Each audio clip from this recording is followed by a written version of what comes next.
Hello friends, कैसे हो आप सब। उम्मीद करती हूँ कि आप सब लोग बहुत अच्छे होंगे। अन्नपूर्णा दिव्य चैनल में एक बार फिर से मैं दिव्या आप लोगों का बहुत बहुत स्वागत करती हूँ।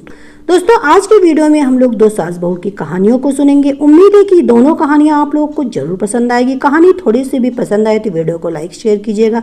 चैनल पे पहली बार विजिट कराएं तो अन्नपूर्णा दिव्य चैनल को सब्सक्राइब कीजिएगा और इस कहानी को ज्यादा से ज्यादा शेयर कीजिएगा। तो चलिए फिर शुरू करते हैं। बात पिछले महीने की है। बाहर से कुछ सामान लाना था। मैं घर से बाहर निकली, बाजार जा ही रही थी कि रास्ते में याद आया कि विवेक भाई साहब का घर है, 2 मिनट उनके घर भी हो लूं। बस विचार आया और मैं पहुंच गई उनके घर। दरवाजा खटखटाना शुरू ही किया था कि भाई साहब खोल दिया। मुझे देख बड़े खुश हुए। मैंने भी मिठाई का डब्बा उनके हाथ में रख दिया और उनके गेस्ट रूम में जा बैठी। जिस वक्त घर में बैठी ही थी उसी समय उनकी नौकरानी घर की सफाई कर रही थी। मैं ड्राइंग रूम में बैठी थी। विवेक फोन पर किसी से बात कर रहे थे। उनकी पत्नी चाय बना रही थी। मेरी नजर सामने वाले कमरे तक गई जहां मेड फर्श पर पोछा लगा रही थी। अचानक मेरे कानों में आवाज आई, बुढ़िया अभी जमीन पे पोछा लगा, नीचे पाँव मत उतारना। मैं बार बार यही नहीं करती रहूंगी, तंग आ गई हूँ तुमसे, रोज रोज गंदा कर देती हूँ। मैंने भाई साहब से पूछा, माँ कमरे में है क्या, गाँव से यही ले आए क्या? ठीक किए, वहाँ किसके सहारे रहती भला? भाई साहब बोले, हाँ माँ अब यही रहती हम लोगों के साथ। जब तक चाय बन रही मैं माँ से मिल लेती हूँ। भाई साहब बोले, हाँ हाँ लेकिन रुकिए, अभी अभी शायद पोछा लगा, सूख जाए फिर जाइएगा। मैंने बड़ी हैरानी से पूछा, क्यों, गीला है तो नौकरानी दोबारा से लगाएगी? नहीं लगाएगी तो थोड़े निशान रह जाएंगे, फर्श पर क्या फर्क पड़ेगा? भाई साहब थोड़ा हैरान हुए शायद मेरी बातों को सुनकर, लेकिन मैं भी कहाँ मानने वाली थी। वो कुछ बोले उसके पहले मैं कमरे में चली गई, गीले फर्श पर पाँव के खूब निशान बनाती हुई। मैं माँ के पास गई। मैंने उनके पाँव छुए और फिर उनसे कहा कि चलिए आप भी ड्राइंग रूम में, वहां साथ बैठकर चाय पीते हैं। चाय बन रही है, भाभी रसोई में चाय बना रही हैं। मैंने इतना ही कहा था, माँ एकदम घबरा गई। अरे नहीं, अभी फर्श पर पाँव नहीं रखना, फर्श गीला है ना, मेरे पाँव के निशान पड़ जाएंगे। पाँव के निशान पड़ जाएंगे? वाह, फिर तो मैं उनकी तस्वीर उतारकर बड़ा करवाकर फ्रेम में लगाऊंगी। आप चलिए तो सही। पर माँ बिस्तर से नीचे नहीं उतर। उन्होंने कहा, तुम चाय पी लो बेटी। तब तक भाई साहब भी माँ के कमरे तक आ गए थे। उन्होंने मुझसे कहा कि माँ सुबह चाय पी चुकी, आप आइए गुड़िया। नहीं, मैं माँ के साथ यहीं कमरे में चाय पी लूंगी। चमकते हुए टाइल्स पर मेरे जूते के निशान बयां कर रहे थे कि मैंने जानबूझकर कुछ निशान छोड़े। वो समझ नहीं पा रहे थे कि आखिर मैंने ऐसा किया ही क्यों। उन्होंने मुझसे कुछ तो नहीं कहा, लेकिन मेड को उन्होंने आवाज दी, बबीता जरा इधर आना, इधर गुड़िया जी के पाँव के निशान पड़ गए हैं, इन्हें साफ कर देना। बबीता ने गीला पोछा फर्श पर लगाया। जैसे ही फर्श की सफाई हुई मैं फिर खड़ी होकर उस पर चल पड़ी। दोबारा निशान पड़ गए। अब बबीता हैरान थी और साथ में भाई साहब भी। तब तक उनकी पत्नी यानी कि भाभी जी कमरे में आ चुकी थी। भाभी बोली, दीदी आप आइए, चाय रखी, पी लीजिए, बहुत दिनों बाद आप आई, अच्छा लगा, आप आते रहा करिए। मैंने भाभी से कहा, बुढ़िया के लिए चाय यहीं दे दीजिए। भाभी ने मेरी ओर देखा और चौंक कर भाई साहब की तरफ ही। मैंने कहा, हैरान मत होइए। वो चुप थे। मैंने कहा कि मुझे ऐसा लगे कि आप लोग माँ को प्यार से बुढ़िया बुलाते हैं। नौकरानी वहीं खड़ी थी सन्न। भाई साहब और भाभी भी वहीं खड़ी थी सन्न। भाई साहब बोले, क्या हुआ बुढ़िया, ऐसा क्यों बोल रही हैं आप? मैंने कहा, भाई साहब कुछ नहीं, मैंने खुद सुना आपकी बबीता माँ को बुढ़िया कहकर बुला रही थी। उसने माँ को बिस्तर से उतरने से धमकाया भी था। यकीनन काम वाली ने माँ को बुढ़िया पहली बार नहीं कहा होगा, बल्कि वो कह भी नहीं सकती उन्हें बुढ़िया, उसने सुना होगा। बेटे के मुंह से, बहू के मुंह से बिना सुने वो नहीं कह सकती थी। जाहिर है आप लोग प्यार से माँ को इसी नाम से बुलाते होंगे, तभी तो उन्होंने उनसे कहा। सच कह रही हूँ ना भाई साहब? पल भर के लिए धरती हिलने लगी। गीले फर्श पर हजारों निशान उभर आए थे। भाई साहब भाभी को डांटने लगे। बोला, तुमने कहा होगा उनका छोटा बच्चा वही खेल रहा था।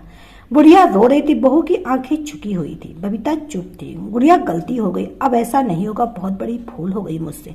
मैं चल पड़ी बिना चाय पिए। सिर्फ इतना कहकर ही आंखें पोंछनी चाहिए, उस फर्श को तो चूम लेना चाहिए जहां माँ के पाँव के निशान पड़े। जिस घर में माँ का अपमान हो वहाँ ईश्वर का अपमान होता है। भाई साहब आप तो सगे बेटे हैं, पैदा किया है उन्होंने आपको, आप कैसे बर्दाश्त कर लेते हैं आपकी माँ को बुढ़िया बुलाते हुए? दोस्तों, एक दूसरी कहानी, चलिए उसको भी सुन लेते हैं। उम्मीद है कि ये कहानी भी आप लोग को जरूर पसंद आएगी। मीता और मैंग की शादी को 4 महीने होने को आए। दोनों का प्रेम विवाह हुआ। मैंग के परिवार वालों ने तो इस रिश्ते को आगे बढ़ाकर अपनी स्वीकृति दे ही दी और स्वागत किया, लेकिन ना जाने क्यों मीता के परिवार वाले इस रिश्ते को स्वीकृति देने में अपनी बेइज्जती महसूस करते रहे, क्योंकि मैंग उनकी जाति का नहीं था।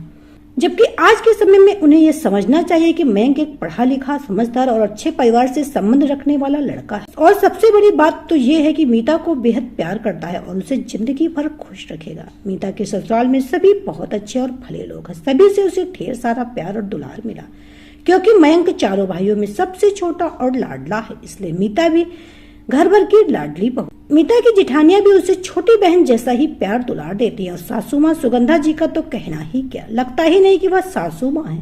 कहने को उनके सिर्फ 4 बेटे, लेकिन बहुओं को बेटियों से बढ़कर प्यार और दुलार देती है। हर बात प्यार से समझाती है। सुगंधा जी का मानना है कि बहुएं अपना सब कुछ छोड़कर नए परिवार में आती है और सभी को अपना मानती है। तो हमें भी बहुओं को बेटियों जैसी इज्जत और प्यार देना चाहिए। लेकिन ससुराल में कितना भी प्यार दुलार मिले, कितना भी ससुराल संपन्न हो, तीज और त्योहारों पर मायके की याद आती ही है। एक बेटी के लिए मायका वध हो रही है, जिसकी यादों के साए से वो शायद ही जिंदगी भर निकल पाती हो। चाहे जो उम्र हो जाए, मायके का नाम आने पर पता नहीं मन भाव विभोर हो ही जाता है। बुजुर्ग से बुजुर्ग महिला भी मायके की यादों में पहुंचते छोटी बच्ची बन जाती है। तो फिर आज तो मीता की ससुराल में पहली हरियाली तीज है। सभी जिठानियों के मायके से सिन्हारे आए हैं। घर में बहुत चहल पहल है। मीता सबके साथ हंसती है, बोलती है, मुस्कुराती, लेकिन मन ही मन बहुत उदास है। तभी दरवाजे की घंटी बजती है। कोरियर वाला मीता के नाम का कोरियर मीता को देता है। मीता मन ही मन सोचती किसने भेजा होगा। सोचते सोचते वे कोरियर खोलती तो देखते उसमें उसके नाम का पूरा श्रृंगार, गुजिया, मीठे और उसके मनपसंद रंग बसंती पीले रंग की जरी बॉर्डर की साड़ी रखी और ढेर सारी चूड़ियां भी साथ में हैं। उसमें रखी एक चिट्ठी जिसमें लिखा है, मेरी प्यारी मीता बिटिया को उसका पहला सिंधारा शुभ हो। शुभकामनाओं से तुम्हारी माँ सुगंधा। मीता की आंख से नेह के आंसू झरझर गिरने लगते और वो जाकर अपनी सास सुगंधा के गले लग जाती। कुछ कह नहीं पाती, उसकी सारी भावनाएं मूक हो जाती। तभी सुगंधा जी मीता के गाल पर प्यार से चपत लगाती और कहती, रोती क्यों है पगली, क्या मैं तेरी माँ नहीं हूँ? उस एक प्यारे पल मीता और उसका पूरा परिवार मुस्कुराने लगता और अब सब मिलकर मीता की पहली हरियाली तीज पर्व को खुशियों के साथ धूमधाम से मनाते हैं। इतनी खुशियों के बीच मीता को लगता है जैसे वो सब उसने अपने हैं, जिन्हें वो बचपन से जानती है। उसे अपनी ससुराल में अपना मायका नजर आने लगा और वो भी इन खुशियों में डूब जाती है। दोस्तों, ये 2 कहानियां आपको कैसी लगी हमें कमेंट करके जरूर बताइएगा। उम्मीद है कि जरूर पसंद आएगी। कहानी थोड़ी सी भी पसंद आए तो वीडियो को लाइक शेयर कीजिएगा। चैनल पे पहली बार विजिट कर रहे हैं तो अन्नपूर्णा दिव्य चैनल को सब्सक्राइब कीजिएगा।